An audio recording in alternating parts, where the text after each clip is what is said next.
Welcome back to WagerTalk.com. We're shifting gears and heading to the NFL. We've got Cincinnati at Dallas. Guys, will Tony Romo ever see the field again? I hope not. My Dak Prescott future hopes not. That's right. That's for sure. That's right. You did say at the beginning took a flyer. What did you get at price? 500 to 1. Oh, I know who's buying. I know who's buying wings that week if that comes home. Definitely. You know, I got some friends. If you pass some of that my way, I can take care of that for you. Okay.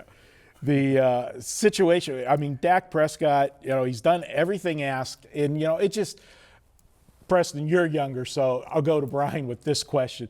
With quarterbacks, I mean, you've never seen in your era the way that rookie quarterbacks are just injected right into the starting lineup. Where, Bryan, when we grew up, it was, if you got drafted, I don't care if you were a first-round draft pick, you weren't seeing the football field. You're lucky maybe the second year. I mean, you learned the system, you held the clipboard, you learned it. Now they're putting them right in and having success. Well, that was before of the big quarterback contracts. You sign these guys, you got to put them to work. The thing is with the quarterbacks, and they are having a lot of success now in the first years, but most of them are having success because the defenses are just dominating. You take a look, just at Denver. Denver's got a great defense.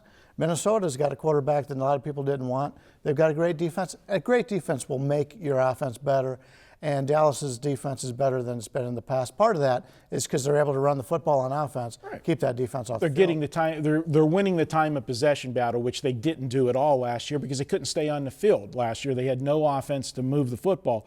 But the big question is going to be with Dallas, and this is what everybody's going to scream, and it reminds me of a game a couple weeks ago when the Steelers went to Philadelphia. Who did Dallas play so far? They've played all garbage teams. They said the same thing about Philadelphia. So as far as Dallas goes, I want to put it into the category for me.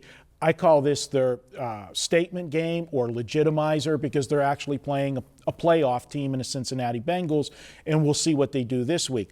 Last week, I'll admit it, I went against Dallas. I had San Francisco big on Sunday. I was feeling pretty good when it was 14-0 San Francisco, and then unfortunately, and we were even texting on Sunday, I kept losing defensive guys on the 49ers left and right.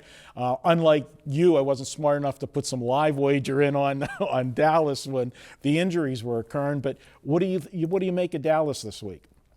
It's not a game I think I can bet because I think it's lined pretty correctly, and I think one of the reasons they have been successful, we haven't mentioned yet with Dak Prescott and just young quarterbacks in general, is they don't make them do too much. If I recall, he hasn't thrown an interception yet, and he hasn't fumbled it, so no turnovers for Dak yet, and that's going to put your defense in great spots. You can rely on a run game.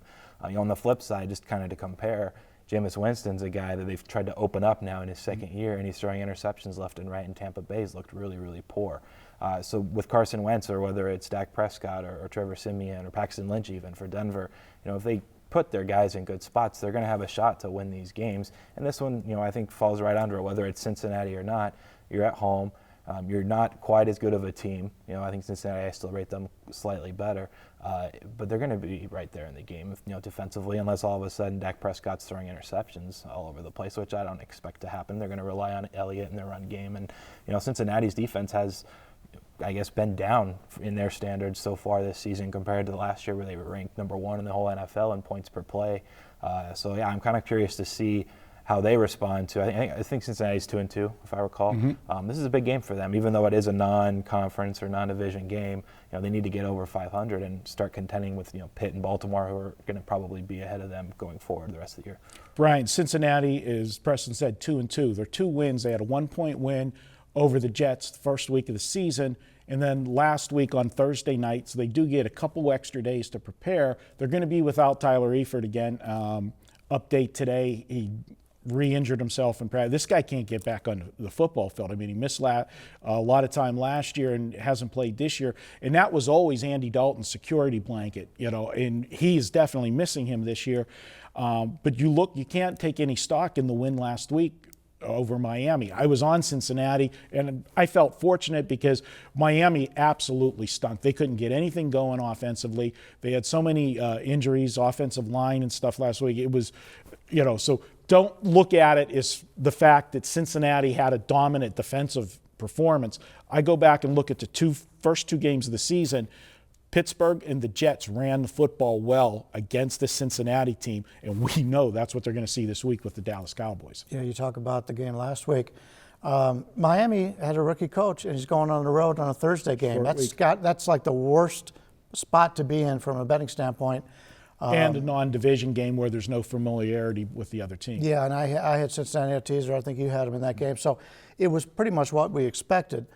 So don't read too much into that. But Cincinnati's players have been here before. It's one of those it's a pick 'em type of game. We always talk about the Dallas, who the dog is in the Dallas games. I guess you can use that this week because it's right there. It could go either way. But I kind of like Dallas in this game. I just think this is a team that's played better so far this season. And as long as they can keep their quarterback in positions, as you said, where he doesn't have to take on too much, Dallas has the running game and the defense to win this game. Preston? I'd probably have to, if I had to pick Dallas. Yeah, I'll make it unanimous. Like I said, this is their legitimizer, and I'll look for Dallas in this one. But if they get this one, I think I'll be looking to fade them in the next one if they get the Cincinnati win.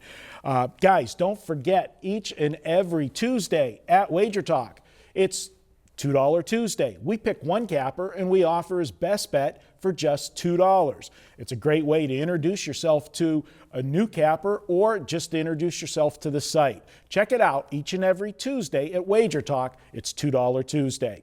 We'll be back with more here at WagerTalk.com.